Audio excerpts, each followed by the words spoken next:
Creature from the Black Lagoon, 1954, 70 years of the Gilman. That's right. The Creature has been part of my life. It was an early creature feature for me. I loved all of the Universal monsters, that era of the original sort of Universal monsters, science fiction and horror was defined for me at a very young age. And I've always enjoyed this. And I know Hollywood is going to go back to the well and try to bring us creatures. But before we get there, let me just tell you, I really just enjoy the experience of rewatching the originals.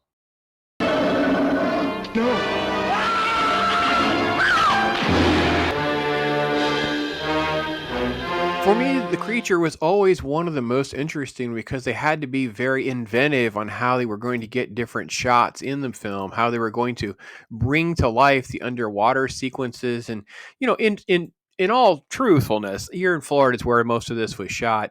You can pretty much tell that they're not very far underwater because there's so much light coming in from up top. Like it's that was this thing, but it really is ahead of its time for what they were trying to accomplish. This is just some great stuff and action sequences. You love the fact that the scientists are trying to figure out this random fossil, creates an expedition, and we get these just quick shots of this really kind of a mask and a design that doesn't allow for a lot of details. Like there's not a lot of movement around the face or anything like that that kind of gives you emotions. So they had to really, really figure out different ways to do that. And I just want to say that this is a film with this sort of like half fish, half human, the creature from the deep kind of thing that I just always liked. I just think that it was always one of those films that I don't know why it got me. And maybe it's because growing up in Florida, it felt like something that could actually be in the water here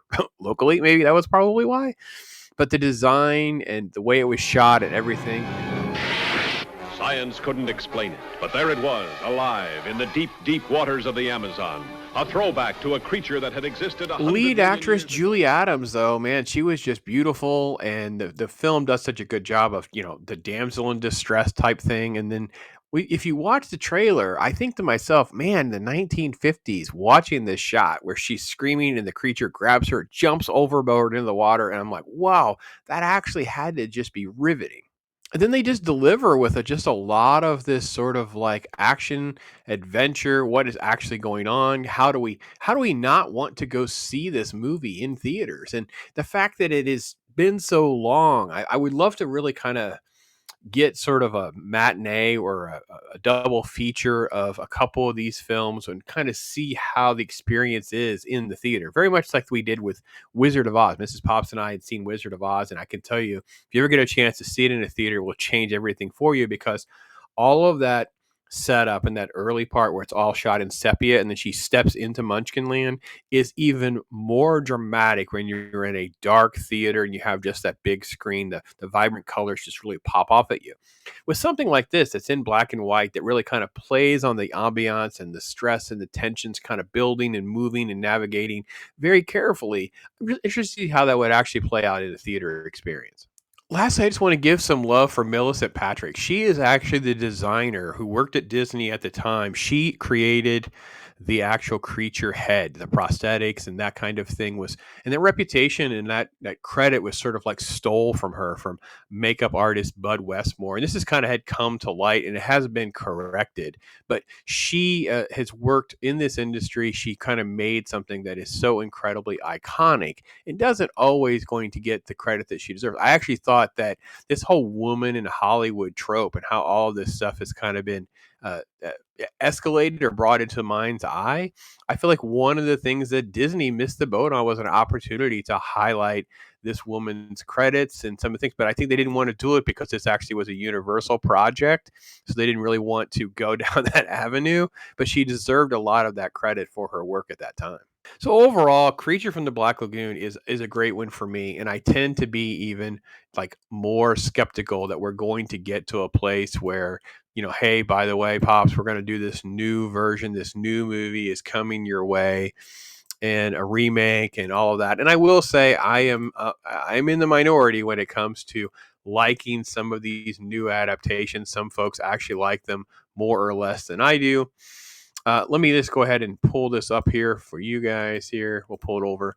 James Wan is actually the person that they're talking about tapping into doing this. And the interesting thing for me is he directed Aquaman, and there was actually talks that he was going to work on The Trench and a Leviathan type follow up, getting into that underwater stuff. And I will admit that the film is really too long, but the special effects and stuff I thought were really well done. He has some experience working underwater and doing that. My fear is just that the essence of the creature, the Gilman, is not going to be maintained. Was 1954. Jack Arnold did amazing things with what he had to work with in black and white, but to see this kind of come into its own and what it will become for us, even if it is Blumhouse, even if it is Universal's 18, I just don't know that I have a lot of faith in it. This article dates back to August. I don't believe there's any real movement on this. Obviously, they have a Wolfman movie that's coming out soon. It's talking about them. There's articles out there. You can find ones like this. There's really not much to read here. Just creature from the Black Lagoon, Universal's latest attempt to mine its vast catalog of classic monsters for theaters. After the studio's experiment to fashion a monster verse flamed out with Tom Cruise's box office disaster, The Mummy, it opted to focus on standalone features rather than an interconnected dark universe. Now, the rumors are they've gone back to the well, and they may do dark universe type stuff because of some of the recent stuff they did with Invisible Man, which is essentially Invisible Woman. That's the Elizabeth Moss film they talked about here, how it was made 143 million on a $7 million budget. It was a fine film.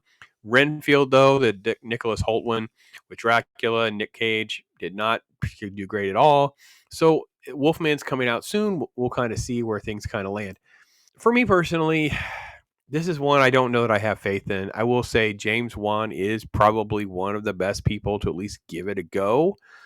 Guillermo del Toro is not going to go back to that well. The studio had rejected his interest in doing Creature what they wanted to do, and that's why we got that, Shape of Water thing. I've never watched it. I can't bring myself to it, but this is the essence of it. And I will say 70 years of Creature has been good for me. I'm a fan. I don't know if any of you are. I'd love to hear from you if you've ever seen this, want to see this. What do you think of remake plans? What do you think of any of this? So let me know what you guys think. I am Pops.